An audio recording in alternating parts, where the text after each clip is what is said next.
Bismillahirrahmanirrahim. Alhamdulillahirabbil alamin wassalatu wassalam ala asyrafil anbiya'i wal mursalin wa ala alihi wa sahbihi ajma'in. Subhanaka la ilma lana illa ma 'allamtana innaka antal alimul hakim. Rabbi shrah li sadri wa yassir li amri wahlul 'uqdatam min lisani yafqahu qawli. Amma ba'd.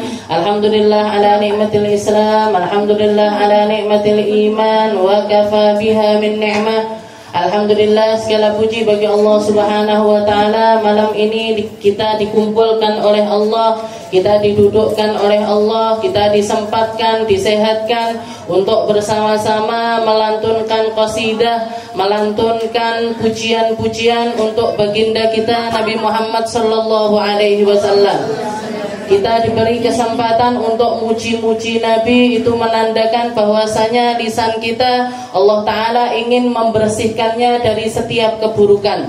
Kita didudukkan di tempat ini oleh Allah Ta'ala menunjukkan kalau kita ingin diampunkan dosanya oleh Allah Subhanahu wa Ta'ala. Dan kita dikasih kesempatan ini berarti Allah Ta'ala menginginkan insya Allah kita masuk di dalam golongan hamba-hamba yang Allah Ta'ala pengen menjadikan mereka ini baik, pengen menjadikan mereka ini wasilah Allah untuk menyenangkan baginda kita Nabi Muhammad sallallahu alaihi wasallam. Sebagai penunjuk, sebagai pertanda bahwasanya umat ini masih berpegang teguh dengan nabinya, umat ini masih punya ta'alluq yang besar kepada nabinya, menandakan kalau umat ini memiliki sebuah hubungan yang istimewa dengan Rasulullah sallallahu alaihi wasallam. Mugi-mugi sama Allah Ta'ala diistiqomahkan, mugi-mugi sama Allah Ta'ala diikhlaskan, dituluskan, sehingga semua yang kita usahakan ini menjadi perkara-perkara yang akan kita tuai kebaikannya nanti di akhirat. Menjadi penerang kubur kita, menjadi pemberat timbangan amal baiknya kita, menjadi penyebab kita masuk ke dalam surganya Allah Subhanahu wa Ta'ala. Kita lanjutkan pembahasan kita masih di dalam syarah Qasidatul Burdah ila an qala al-muallif rahimahullah ta'ala wa nafa'na bi wa bi'ulumi fid dharain amin. Fasrif hawa wa hadir an tuwalliyahu innal hawa ma tawalla yusmi aw yasimi wa ra'iha wa hiya fil a'mali sa'imatun wa in hiya istahlatil mar'a fala tusimi. Di sini Imam Al-Busiri masih mengingatkan kita tentang bahayanya hawa nafsu, tentang pentingnya kita mengalahkan hawa nafsunya kita, tentang harusnya kita di dalam mendidik perkara-perkara yang ada di dalam jiwa kita sehingga dianya tunduk kepada apa yang Allah Ta'ala perintahkan. Ini juga menjadi pertanda atau salah satu hal yang diwanti-wantikan oleh Nabi Muhammad SAW. La yu'minu ahadukum hatta yakuna hawahu taba'an lima ji'tu bih. Tidak sempurna iman salah seorang dari kalian sampai hawa nafsunya ini selaras dengan apa yang datang kepada Nabi Muhammad sallallahu alaihi wasallam. Jiwa kita rela untuk melakukan syariatnya Nabi, jiwa kita rela untuk tunduk kepada Nabi, jiwa kita rela untuk taat atas setiap perintah-perintah yang datang dari Allah Ta'ala lewat lisannya Nabi kita Nabi Muhammad sallallahu alaihi wasallam. Makanya di sini dikatakan fasrif hawaha wa hadir. Maka palingkanlah hawa nafsumu, selalulah kamu berpaling dari hawa nafsumu, wa hadir. Bukan beliau tidak mengatakan wahdar, berhati-hatilah, enggak, tapi selalulah berhati-hati. Itu menunjukkan kalau hawa nafsu ini perjuangannya enggak cuma sekali, dua kali, enggak, tapi terus-menerus. Wahadir antuwalliyahu, hati-hati kamu jangan sampai hawa nafsumu itu balik lagi, berpaling lagi dari perintahnya Allah Subhanahu wa Ta'ala. Innal hawa ma tawalla yusmi aw yasimi. Karena kalau misalkan kamu tidak menundukkan hawa nafsumu, kamu yang akan dibunuh oleh hawa nafsu itu, atau minimal kamu akan dicacatkan oleh hawa nafsu tersebut. Kamu akan jadi manusia yang cacat. Bukan cacat secara fisik, tapi cacat secara ruh. Bukan cacat secara sesuatu yang nampak, tapi cacat secara akidah, cacat di mata Allah Subhanahu wa Ta'ala. Makanya banyak orang setiap harinya ngaca. membenahi apa yang nampak dari dirinya. Jilbabe miring titik dibenakne, nggih to. Bibirnya pucet titik ditambahin neh, nggih. Bar ngombe diserin neh, ngombe neh diserin neh, ngombe neh diserin neh. Ini perempuan kan kayak gitu, nggih to. Banyak orang merhatikan apa yang nampak dari dirinya tapi lupa untuk memperbaiki apa yang ada di dalam jiwanya. Padahal jiwa ini tempat ngelihatnya Allah Ta'ala. Innallaha la yanzuru ila suwarikum wala ila ajsamikum walakin yanzuru ila qulubikum wa amalikum. Berapa kali Nabi Muhammad wanti-wanti, Allah Ta'ala itu gak pernah mandang fisik. Allah Ta'ala itu gak pernah mandang apa yang nampak, bajumu apa, mereknya apa, keluaran mana, belinya di mana, gak diperhatikan sama Allah Ta'ala. Tapi wallahu yanzuru ila qulubikum wa a'malikum. Yang dilihat sama Allah Ta'ala hatimu dan juga amalanmu. Mau itu amalan dohir, tetap yang dilihat sama Allah Ta'ala batinnya. Kamu sholat, yang dilihat sama Allah Ta'ala bukan cuma tentang sholatnya, tapi ketundukan hatimu di dalam sholat tersebut. Allah Ta'ala nggak cuma mandang tentang puasamu, tapi kamu itu puasa dengan tujuan-tujuan apa. Karena bahkan Rasulullah mengatakan min sha'im laisa lahu min siyami illa al-ju' wal 'atash. Berapa banyak orang puasa tapi nggak dapat apa-apa dari Allah Ta'ala kecuali lapar sama haus. Kenapa? Karena modelnya tok dia puasa, tapi hatinya nggak pernah berpuasa, nggak pernah puas dengan keinginan-keinginannya, nggak pernah puas dengan rezekinya Allah Ta'ala, nggak pernah puas dengan takdir yang Allah Ta'ala takdirkan kepada dirinya, nggak pernah ridho sama apa yang Allah Ta'ala tentukan ini, nggak ridho, tapi jasadnya dia berpuasa.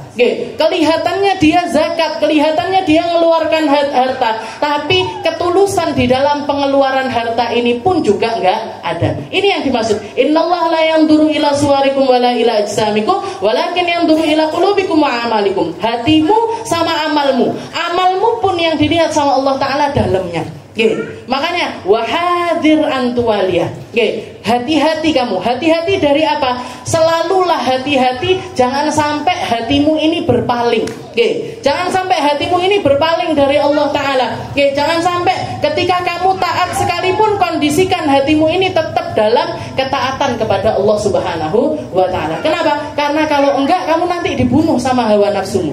Kamu yang akan jadi budak dari hawa nafsumu. Kamu yang akan diperbudak oleh hawa nafsumu. Tuku mobil anyar, tuku. Ayo tuku kelambi anyar, tuku. Ayo tuku ini, pengen ini, pengen itu, mau begini, mau begitu, dituruti terus. Maka semuanya itu akan menjadikan diri kita ini mati. Bukan mati fisiknya, tapi mati ruhnya.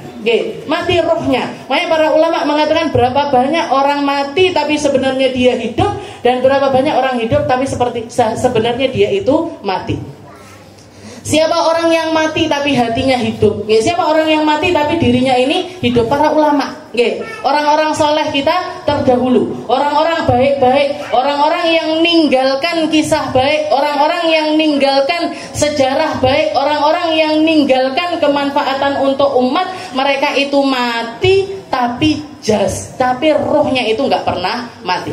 Makanya guru saya kalau ditanya sama orang-orang yang nggak setuju sama ziarah kubur, yang bilang ziarah itu bid'ah lah, tahlilan bid'ah, mulutan bid'ah, nggak setuju sama orang-orang yang ziarah kubur. Ditanya, mereka ini nanya sama Habib Umar. Habib Umar pernah ditanyain, Bib, ngapain duduk di depan kuburan itu, ngapain? Ngaji di depan kuburan itu ngapain? Ngaji kan bisa di rumah. Duduk kalau pengen baca Quran kan bisa di rumah. Kalau pengen tahlilan kan bisa di rumah. Ngapain harus ke kuburan? Jawabannya beliau simpel. Katanya beliau, saya mendingan duduk sama orang mati tapi ruhnya hidup, ketimbang hidup sama orang mati kayak kamu. Masih wonge urip. Hatinya mati. Kenapa nggak bisa merasakan kebaikannya orang itu? Nggak bisa ngambil hikmah yang ada di depan mata. Orang-orang soleh terdahulu itu mereka meninggal dunia, jasadnya mati, tapi kisah baiknya itu selalu kita dengar. Siapa yang nggak kenal Sayyidina Abu Bakar As-Siddiq? Siapa yang nggak kenal Sayyidina Umar? Siapa yang nggak kenal Sayyidina Ali? Siapa yang nggak kenal Sayyidah Fatimah Zahra? Siapa yang nggak kenal sama orang-orang soleh-soleh, baik laki-laki ataupun juga perempuan? Padahal orangnya sudah nggak ada, orangnya sudah meninggal ratusan tahun bahkan ribuan tahun yang lalu. Tapi mereka adalah manusia-manusia yang rohnya selalu hidup di sisi Allah Subhanahu wa Ta'ala. Fahdar an tuwalliyahu innal hawa ma tawalla yusmi'au yasili. Makanya para ulama mengatakan kita ini di dalam pendidikan diri kita ini paling tidak itu jadi step-stepnya itu orang kalau mau didik jiwanya, Allah Ta'ala mengatakan qad aflaha man tazakka. Yang orang-orang sukses itu adalah mereka-mereka yang selalu melakukan tazkiyah, yang selalu membersihkan dirinya, yang selalu berusaha untuk melawan hawa nafsunya. Dan ini sebenarnya inti dari ilmu yang namanya ilmu tasawuf ini ya, tazkiyah ini tadi. Awal mulanya ini gimana biar kita nyampe seperti yang dikatakan sama Nabi, la yu'minu ahadukum hatta yakuna hawahu taba'an lima ji'tu bih. Enggak beriman, enggak sempurna iman kalian sampai kalian ini jadi orang yang hawa nafsunya itu selaras dengan apa yang datang dari Nabi Muhammad Shallallahu Alaihi Wasallam. 3 marhalahnya, 3 tangganya atau 3 jalannya. Yang pertama kita harus melakukan yang namanya marotibul mukabadah. Kudu dipaksa disik. Harus dipaksa dulu untuk taat. Kita ini, jiwa kita ini kalau belum bisa merasakan nikmatnya ketaatan, maka harus kita paksakan untuk taat dulu. Sama halnya kayak dulu kita belajar sholat. Ada anak kecil yang dari mulai lahir ujuk-ujuk melek sholat. Aneh apa enggak? Umur setahun melek aku sudah rajin sekali sholat, wes seneng banget sholat. Dieling-eling aja awake dhewe mbiyen. Kalau sudah punya anak dilihat anaknya, kalau sudah punya cucu dilihat cucunya. Gimana perjuangannya kita didik mereka biar mau sholat ini tadi. Umur 5 tahun, umur 6 tahun ndak dikongkon ya nggak sholat, nggak disuruh ya nggak sholat. Disuruh pun angel lerang kan sholat. Kita gitu apa enggak? Ya gitu juga. Jadi untuk memperjuangkan sholat ini, untuk memperjuangkan sholat yang sampai akhirnya kita ini merasakan nggak tenang kalau belum sholat, ya kan? Kita ini kan kalau sudah umur sekitar kita ini kan beda-beda tapi jadi umur ya 20 tahun, 30 tahun itu kan mesti istilahnya kalau durung arep mau tidur malam gitu, urung sholat isya kepikiran, ya kan? Jadi kan ada kenapa kok kita bisa sampai ke tahap itu? Karena dari awal kita merasakan yang namanya mukabadatus shalah, wastislamus shalah, wastislamus shalah. Jadi tahapan pertama ini mukabadah, dipaksa dhisik, salat dipaksa salat, puasa dipaksa puasa, sedekah dipaksa sedekah, zakat dipaksa sedekah, zakat dipaksa untuk zakat, nutup aurat dipaksa dulu untuk nutup aurat. Pokoknya apapun yang Allah Ta'ala perintahkan kita paksakan dulu diri kita untuk tunduk terhadap hal tersebut. Tunduk aja dulu. Mau kita ngerti kah, nggak ngerti kah, mau pengen kah, nggak pengen kah, tapi yang penting kita tunduk dulu. Sama halnya kayak seperti kemarin juga Imam Busiri ngasih contoh kita kalau hawa nafsu itu kayak hewan yang buas atau hewan yang nggak tunduk. Kalau gampangnya kalau kita ngelihat lumba-lumba misalkan, atau kalau juga kuda itu kalau misalkan kita baru pertama kali mau naik kuda, jadi misalkan jenengan punya kuda atau mau naik ke atas kuda, ini kan kuda ini pertamanya nggak langsung tunduk sama kita, nggak langsung tunduk sama tuannya.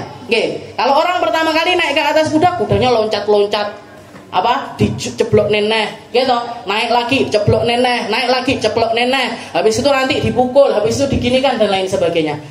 Kalau misalkan kita sekali jatuh sudah nggak mau naik lagi, ya sudah, kuda itu nggak akan pernah tunduk kepada diri kita. Tapi kalau kita ditelateni, isuk pangga ditumpahi, sore ditumpahi neh, diceblok neneh, tumpahi neh, ceblok neneh, tumpahi neh. Pokoknya gimana caranya biar si kuda ini kenal dulu sama kita. Biar kuda ini kenal dulu sama kita. Nanti kalau sudah kenal, maka masuk ke dalam tahap yang namanya istislam. Nggak seneng sama dinaikin itu pasti nggak seneng, tapi sudah merasakan yang namanya ketenangan. Alah wong iki neh sing teko ya wis bene lah. Wong iki neh sing numpak ya wis lah. Sama kayak kita. Pertama itu dipaksakan dulu sholat. Tapi karena kita tahu kalau saya nggak sholat nanti dicubit sama umi saya. Ya, kalau saya nggak sholat nanti saya dipukul sama umi saya. Nanti kalau saya nggak sholat saya dimarahin sama orang tua saya. Akhirnya yang timbul di dalam hati, ya wis lah, sing penting sholat. Yang penting sholat. Dan ini para ulama mengatakan aktsaru ashabul maimanah, sebagian besar orang yang insya Allah masuk surga, mereka itu beriman di tahap yang ini. Beriman di tahap al-istislam. Nggak sampai ke tingkat jedit banget karo ibadah, nggak sampai ke tingkat seneng banget dengan ibadah tersebut, tapi ya sudahlah. Saya ini orang Islam, ya pancen kudu nutup aurat. Ya saya ini orang Islam, ya pancen kudu sholat. Saya ini orang Islam, ya pancen kudu poso. Saya ini orang Islam. Jadi itu namanya istislam. Dan dari sini juga yang namanya kalimat Islam. Orang Islam itu apa? Orang Islam itu yang tunduk. Jadi dia memasrahkan ruhnya, memasrahkan jiwa raganya untuk tunduk sama syariatnya Allah Subhanahu wa ta'ala. Jadi sebagian besar ashabul maimanah, orang-orang yang jalur kanan, orang-orang yang insya Allah masuk ke dalam surga, mereka itu masuk di dalam tahap hawa nafsunya, di dalam pengendalian hawa nafsunya, masuk di dalam tahap al-istislam.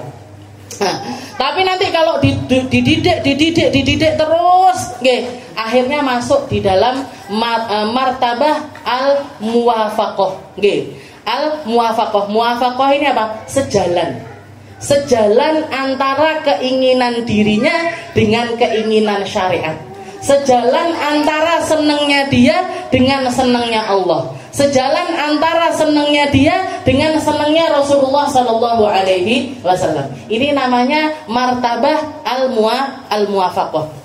Martabah al-muwafaqah. Ini kalau hewan ini tadi, kalau kita bayanginnya hewan ini tadi, setelah dia merasa, oh orang ini yang naik, oh orang ini tuan saya, oh orang ini yang pendidik saya, oh orang ini pelatih saya, sampai dia ke tingkat di mana tuannya ini cuman pakai isyarat aja dia sudah ngelakoni. Kamu loncat dia. Lari. Lari kamu, lari. Loncat. Diem. Jadi diceluk jenenge mengo. Kemarin waktu di Temboro itu, Ustazah Kiki manggil satu kuda, Mikel namanya, Mikael, mengong dia, serak gitu. Iki kuda ini kok tahu kalau namanya Mikel? Kenapa? Karena dilatih terus, akhirnya kenal, akhirnya tahu, akhirnya sampai ke tingkat al-muwafaqah. Jadi keinginan si kuda ini sesuai dengan apa yang diinginkan sama tuannya. Tuannya nyuruh dia lari, nyuruh dia diam, nyuruh dia duduk, nyuruh dia loncat. Nah, ini yang namanya maqam al-muwafaqah. Orang yang keinginannya itu sejalan dengan keinginannya Allah Subhanahu wa ta'ala. Salah satu contohnya sahabatnya Nabi yang paling terlihat atau terasa bahwasanya hawa nafsunya beliau ini sejalan dengan apa yang diinginkan sama Allah ta'ala adalah Sayyidina Umar bin Khattab. Sayyidina Umar bin Khattab itu banyak sekali ayat Al-Quran yang turun karena omongannya Sayyidina Umar. Banyak sekali ayat turun ini gara-garanya adalah perkataannya Sayyidina Umar. Ketika beliau mengatakan, ya Rasul, halat takhatta maqamal Ibrahim musalla. Ya Rasul, kenapa kok ini bekas telapak kakinya Nabi Ibrahim ini, kenapa kok enggak dijadikan musalla aja? Kenapa kok nggak dijadikan musalla? Turun ayat yang mengatakan kepada Nabi Muhammad Sallallahu Alaihi Wasallam. Jadi wattakhadu min maqami Ibrahim musalla. Katanya Allah Taala, silahkan jadikan makamnya Ibrahim itu sebagai tempat salat. Ini turun gara-gara Sayyidina Umar. Setelah itu Sayyidina Umar bilang sama Rasul, ya Rasul, kenapa sih kok perempuan itu nggak disuruh pakai hijab aja? Kenapa nggak disuruh nutup auratnya mereka secara sempurna? Turun ayat hijab. Turun ayat hijab yang diceritakan sama para Sayyidah Aisyah yang mensifati Nisaul Ansar, perempuan-perempuan Ansar. Malam ayat hijab itu turun, paginya semua perempuan-perempuan Madinah, semua perempuan Ansar, semua perempuan yang beragama Islam keluar dari rumahnya itu kayak tong warnanya hitam. Ndak ketok di ngarepe di mburiye. Karena mereka kan malam baru dapat perintah untuk nutup aurat. Urung iso, urung jahit jilbab, urung cipute durung jahit ya an. Dadi kaos kaki urung jahit, kambine sing bener piye, yang nyaman, yang enak dipakai nggak ngerti. Jadi mereka ngambil apapun yang bisa dipakai untuk nutup aurat dipakai. Enek sing gordene dicepot, enek sing sprene dicepot, enek sing gawe selimut, enek sing gawe sorban. Yang penting gimana caranya biar mereka ini nutup aurat secara sempurna. Jadi ayat hijab ini turun karena permintaannya Sayyidina Umar. Juga termasuk yang terkenal itu ayat di dalam surat Al-Waqiah. Allah Ta'ala mengatakan di awal ayat, was-sabiquna as-sabiqun ulaikal muqarrabun fi jannatin na'im thullatun minal awwalin wa qalilum minal akhirin. Wa qalilum minal akhirin. Jadi di situ Allah Ta'ala mensifati as-sabiquna, orang yang masuk surga ini yang mana? Yang lomba-lomba di dalam kebaikan. As-sabiquna as-sabiqun ulaikal muqarrabun, merekalah yang akan menjadi orang-orang yang terdekat kepada Allah Subhanahu wa Ta'ala. Fi jannatin na'im, mereka akan menempati surga namanya surga An-Na'im. Siapa penempat surga ini? Thullatum minal awwalin wa qalilun minal akhirin. Sepertiganya dari kaum awal, sedikit dari kaum akhir. Sayyidina Umar nanya, ya Rasul, sepertiga dari awal itu siapa? Yang sedikit dari orang akhir ini siapa? Sepertiga awal itu adalah gabungan dari umatnya Nabi Allah Adam sampai Nabi Allah Isa. Gabungan antara umatnya Nabi Adam sampai umatnya Nabi Isa, yang masuk dalam surga dari umatnya mereka semuanya ini adalah sepertiganya. Jadi sepertiga penduduk surga ini ditempati oleh orang-orang awal, yaitu dari zamannya Nabi Adam sampai Nabi Allah Isa, termasuk nabi-nabinya, termasuk rasul-rasulnya, termasuk nabi-nabinya, termasuk rasul-rasulnya.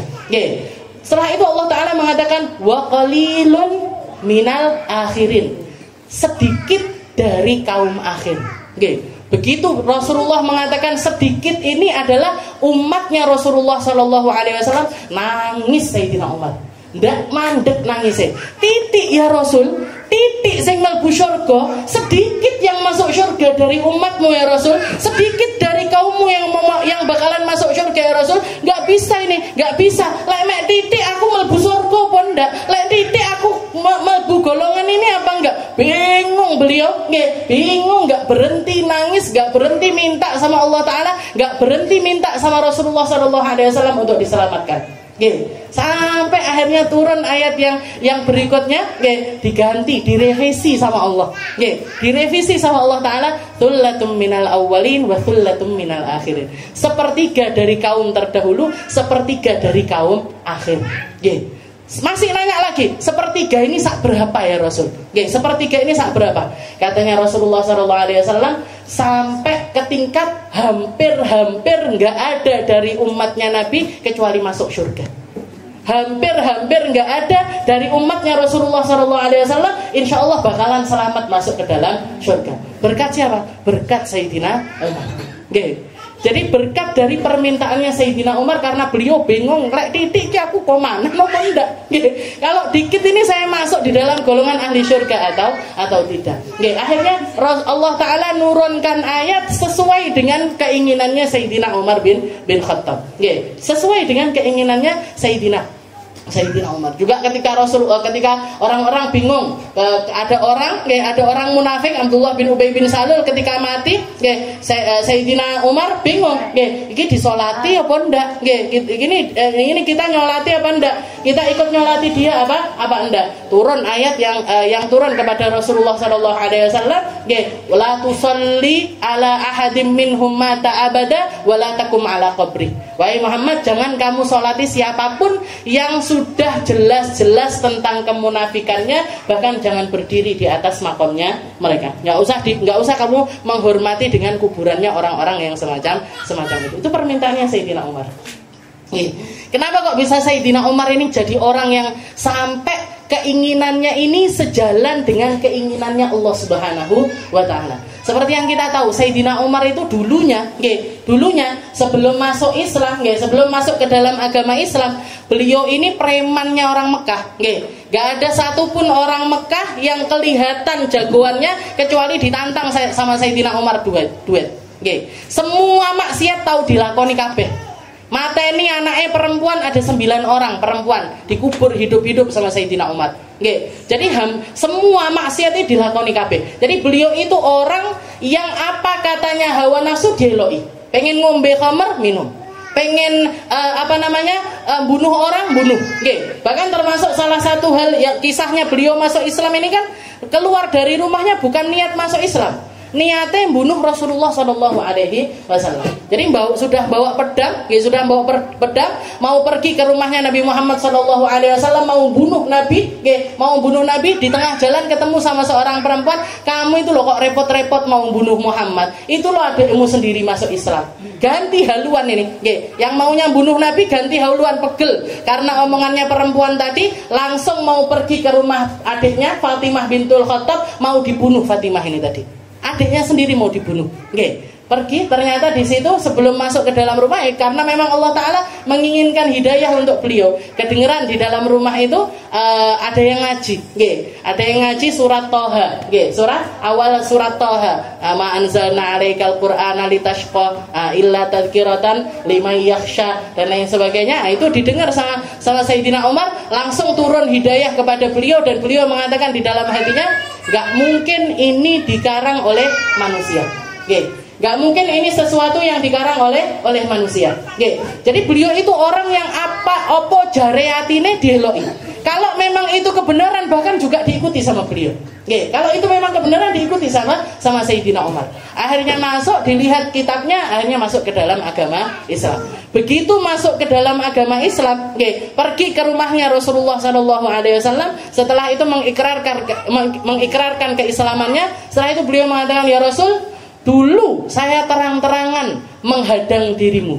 Dulu saya terang-terangan istilahnya memusuhi kamu, dan gak ada satupun orang di negeri Mekah ini yang kecuali tahu aku ini adalah orang yang menghadang tentang dakwahmu. Maka setelah saya masuk Islam ya Rasul, gak boleh ada satupun orang Mekah kecuali mereka harus tahu kalau aku sudah masuk Islam. Akhirnya apa? Mubeng nang gone omahe orang-orang kafir Quraisy, terutama pentolan-pentolannya, ditotoki kabeh omahe. Ditotoki, dibukane, aku wis mlebu Islam. Totoki lagi, dibukane, aku wis mlebu Islam. Itu semua rumahnya orang Mekah itu seperti itu jagoannya Sayyidina Umar. Maka ketika Rasulullah ini memotivasi kita untuk melawan hawa nafsu, ini menjadi sesuatu yang sangat sulit sekali untuk Sayyidina Umar. Karena beliau biasa ngelakoni opo jariatine. Karena beliau biasa melakukan apa yang beliau inginkan. Jadi perjuangannya beliau di dalam ngenggokne, istilahnya memalingkan dirinya untuk tidak mengikuti hawa nafsu, itu menjadi sesuatu yang sangat sulit sekali untuk beliau. Kalau Sayyidina Abu Bakar nggak sulit, karena huwa tarabba bin Nabi. Beliau dari kecil wes rawung sama Nabi.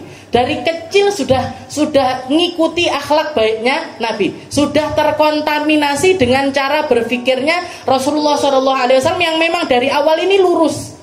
Yang memang dari awal ini sudah sesuai dengan apa yang diajarkan oleh Allah Subhanahu wa Ta'ala. Fa innahu ma'sum. Karena beliau sudah dijaga bahkan dari sebelum beliau lahir udah dijaga sama Allah Ta'ala. Kalau Sayyidina Umar ini menjadi perjuangan yang sangat sulit sekali, tapi beliau memperjuangkan itu. Jadi beliau memperjuangkan terus diperjuangkan sampai akhirnya ini loh, sebuah perjuangan itu, orang kalau berjuang di dalam sesuatu mesti nampak hasilnya, mesti ketok hasilnya, mesti dibukakan sama Allah Ta'ala. Gak ada orang berusaha gak dibukakan sama Allah Ta'ala, itu gak ada.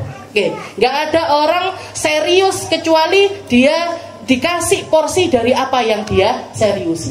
Kalau kita serius kerja, insya Allah dibukakan rezeki kita di dalam pekerjaan tersebut. Kalau kita serius di dalam ilmu, kita akan dibukakan di dalam ilmu tersebut. Kalau kita serius dengan Al-Quran, dibukakan sama Allah Ta'ala tentang Al-Quran. Bahkan ketika orang berjuang di dalam mendapatkan sesuatu, Allah Ta'ala akan memberinya ilmu yang gak bisa didapatkan kecuali dengan perjuangan tersebut. Jadi ilmu yang gak bisa didapat kecuali lewat perjuangan tersebut. Istilahnya ngeten, Sayyidina Abu Bakar, imannya Sayyidina Abu Bakar dengan imannya Sayyidina Umar, itu ada sesuatu yang ada di dalam diri Sayyidina Abu Bakar yang gak didapat oleh Sayyidina Umar, juga ada di dalam diri Sayyidina Umar yang gak didapat sama Sayyidina Abu Bakar. Jadi ada hal-hal yang yang nggak bisa dirasakan oleh orang-orang macam Sayyidina Abu Bakar. Juga sesuatu yang ada pada diri Sayyidina Abu Bakar nggak bisa diraba juga oleh orang-orang semacam Sayyidina Umar. Makanya orang itu, kita itu di dalam beriman, kita ambil porsi kita masing-masing. Karena semua dari kita punya riwayat sendiri-sendiri. Semua dari kita punya background masing-masing. Semua dari kita punya lingkungan masing-masing. Tinggal sesuaikan aja dengan jalannya Allah Subhanahu wa Ta'ala. Kalau memang kita tumbuh di lingkungan yang dari awal baik, orang tuanya baik, kakek neneknya baik, lingkungannya baik, ya udah ngikuti aja, istiqomai aja kebaikan tersebut, biar kita mendapatkan rasa yang serasa atau yang mirip seperti yang didapatkan oleh Sayyidina Abu Bakar. Tapi kan nggak semua orang seberuntung ini, nggak semua orang dapat yang semacam ini kan, enggak. Ada orang yang di dalam keislamannya harus berjuang luar biasa, harus tertatih-tatih, harus jatuh lagi, bangkit lagi, jatuh lagi, bangkit lagi, jatuh lagi, bangkit lagi. Gimana? Ambil aja rasa seperti rasa yang didapatkan oleh Sayyidina Umar. Ambil aja rasa seperti, bahkan Allah Ta'ala juga menyetujui hal tersebut. Sebagian ulama mengatakan innalillahi rijalan aradu ma aradallah. Ada manusia-manusia yang mendapatkan keinginan, dan keinginannya ini sejalan dengan keinginannya Allah Subhanahu wa Ta'ala. Orang-orang macam apa yang dapat semacam ini? Yang Islamnya dengan penuh perjuangan seperti Sayyidina Umar. Makanya keafdoliahan ini didapatkan sama Sayyidina Umar ini dituruti sama Allah Ta'ala, minta ini dituruti, yang minta gini dituruti. Kenapa? Karena beliau mendapatkan itu semuanya dengan penuh perjuangan. Sampai kan yang diminta sama Sayyidina Umar, aku komanan apa ndak masuk surga ini ya Rasul. Kalau memang umatmu ini cuma sedikit yang bakalan masuk surga, ini aku komanan. Ini kan datangnya dari rasa hati. Yang datang dari resahnya diri. Aku selamat apa ndak, aku wong koyok ngene, maksiatku akeh, bahkan anak yang lahir dari rahim istriku sendiri yang sudah dipastikan anakku sendiri 9 orang tak bunuh hidup-hidup. Aku kira-kira iso selamat apa ndak. Tapi ternyata dituruti sama Allah Ta'ala. Dituruti, dikasih tahu, diperlihatkan sama Allah Ta'ala bahwasanya Allah Ta'ala ini bahkan setuju dengan imannya orang-orang semacam Sayyidina Umar. Allah Ta'ala ini setuju dengan iman semacam imannya Sayyidina Umar. Dan ketika seseorang itu melapisi ketakwaan, ini semuanya kan ketakwaan. Jadi milik ngene dipalingkan. Nggak pengen seperti ini dilakukan. Nyalahi hawa nafsu ini kan perjuangan. Sebuah perjuangan yang sangat sulit sekali. Dan nggak mungkin bisa dilakukan kecuali orang-orang as-shadiq. Orang-orang yang serius di dalam menjalani, yang serius pengen selamat, yang serius pengen diselamatkan oleh Allah Subhanahu wa Ta'ala. Nanti ujungnya Allah Ta'ala akan ngasih futuh.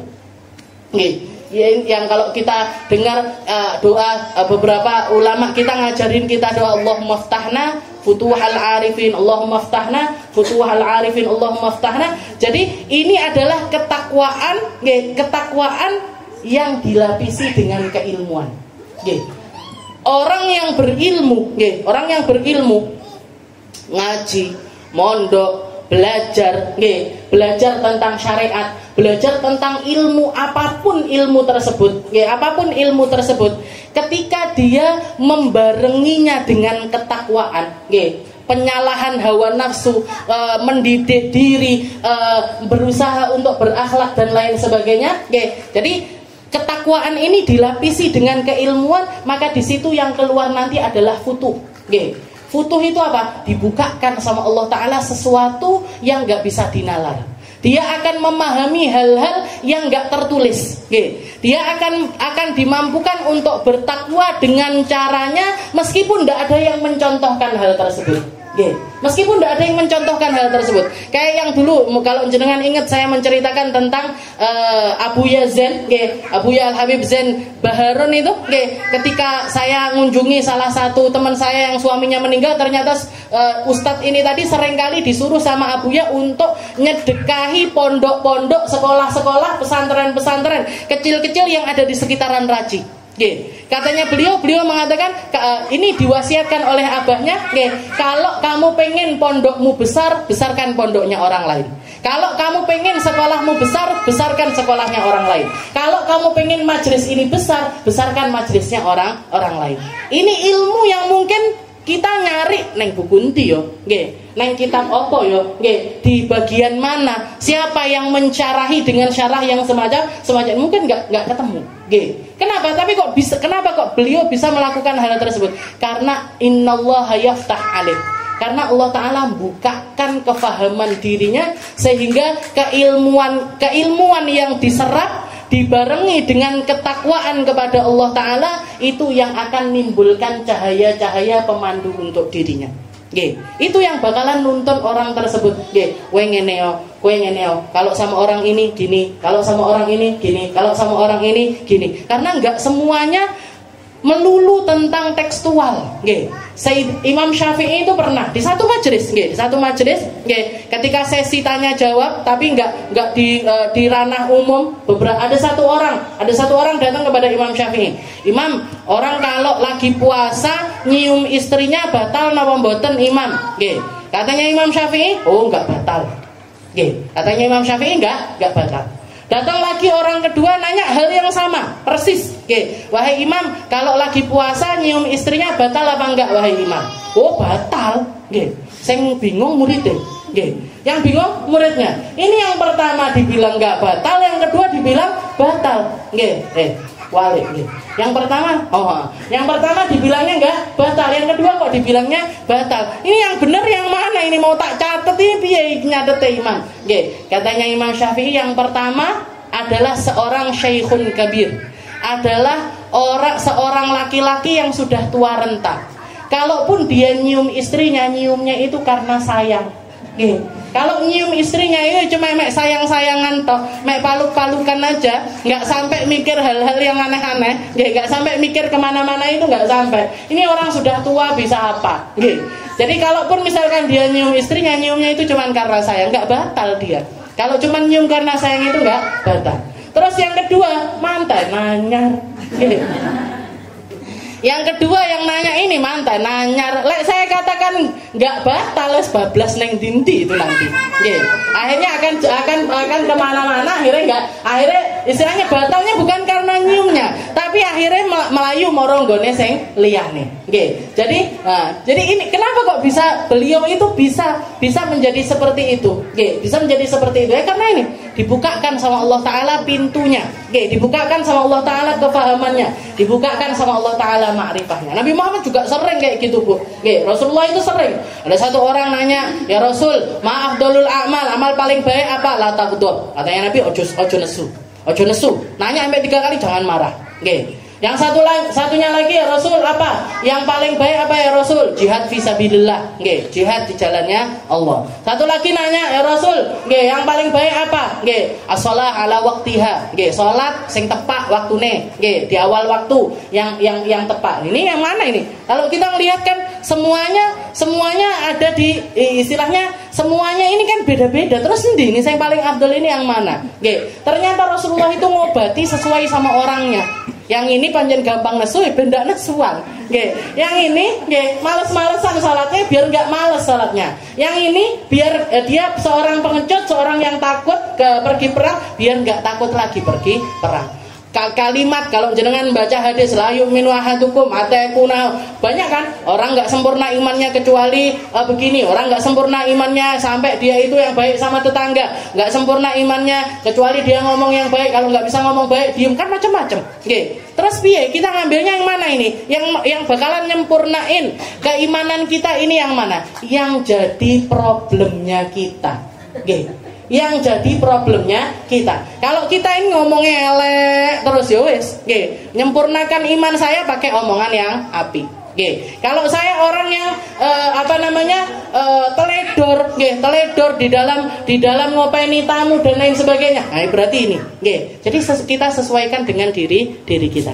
Ini yang namanya futuh, nggih. Allahumma ftahna, salah satu doa yang diajarkan sama ulama, Allahumma ftahna futuhal arifin. Ya Allah, bukakan kita pintu kemakrifatan sehingga kita paham harus ngapain, paham harus seperti apa. Oke. Dan orang jadi ini ilmu dibarengi sama takwa. Ilmu dibarengi sama takwa. Allah Ta'ala juga mengatakan di dalam Al-Quran, wattaqullah wa yu'allimukumullah. Takwa kamu, nanti Allah Ta'ala yang ngajari. Takwa dulu. Kamu ngambil apa-apa pakai ketakwaan. Kalau kamu bertakwa, kamu nanti akan diajarin sama Allah Ta'ala. Kenapa? Karena orang belajar ilmu itu, ya kita kalau belajar kan nggak ada syaratnya kudu wong apik dhisik, kan nggak ada. Gitu. Orang belajar ilmu itu orang jahat yo belajar, bisa belajar. Orang yang takwa bisa belajar, orang nggak takwa bisa belajar. Orang lurus bisa belajar, orang nggak lurus juga bisa belajar. Nah, terus gimana ini?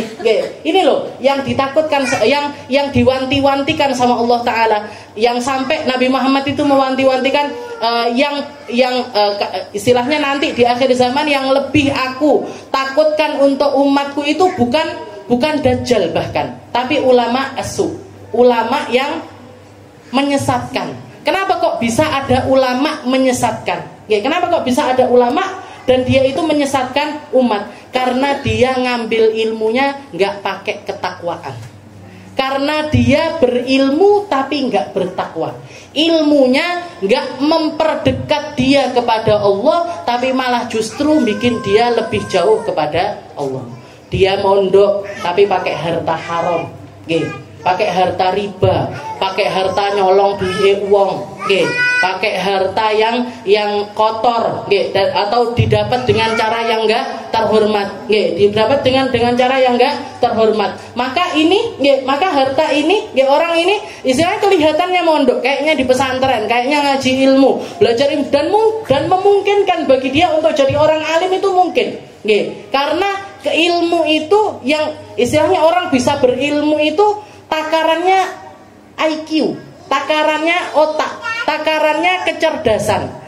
Orang gimana pun, jenengan kalau dapat 2 murid, siji cerdas dibacakan 3 kali hafal, yang ini harus 5 kali, harus 10 kali baru hafal.